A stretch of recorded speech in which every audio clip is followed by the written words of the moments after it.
अस्सलाम वालेकुम दोस्तों, वीडियो सुनने से पहले मेरी बात पे ज़रा तवज्जो दें। हमने ये चैनल बनाया है लोगों तक आसान तरीक़ा से तशख़ीस और तजवीज़ पहुँचे और कुनूनते पूरी दुनिया में राइज हो। तो आप वीडियो सुनने से पहले हमारा यूट्यूब चैनल जो है वो ज़रूर सब्सक्राइब कर लें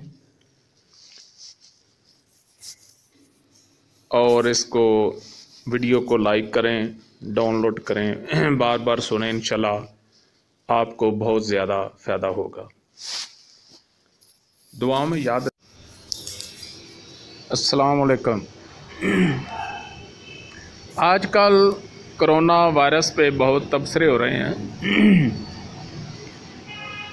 अभी तक पाकिस्तान में कोरोना वायरस आया भी नहीं और कई लोगों ने उसके बहुत सारे इलाज मुआवजे भी जो हैं वो सोशल मीडिया पे आम कर दिए हैं। जब तक कोई मरीज़ आपके पास नहीं आता, आप उसकी तशख़ीस नहीं करते, आप उसकी तजवीज़ भी नहीं कर सकते। जब आपके पास कोई मरीज़ आता है तो आप उसका मिजाज देखेंगे, आया कि वो गर्म है या तर है या खुश्क है, या दूसरे लफ्ज़ों में वो गुद्दी है या उजलाती है या असाबी है, और उसका दर्जा देखते हुए आप उसका इलाज करेंगे।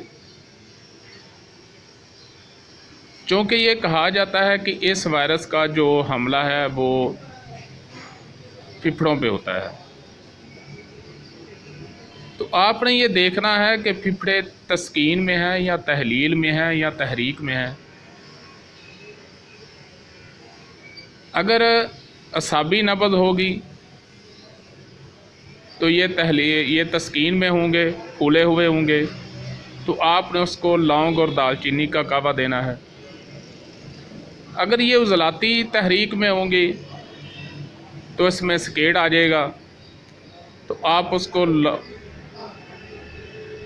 लहसुन, अदरक, पुदीना और अजवाइन का कावा देंगे। अगर ये तहलील में चले गए हैं, लटक गए हैं, तो फिर आप उसको छोटी इलायची और सौंफ का कावा देंगे।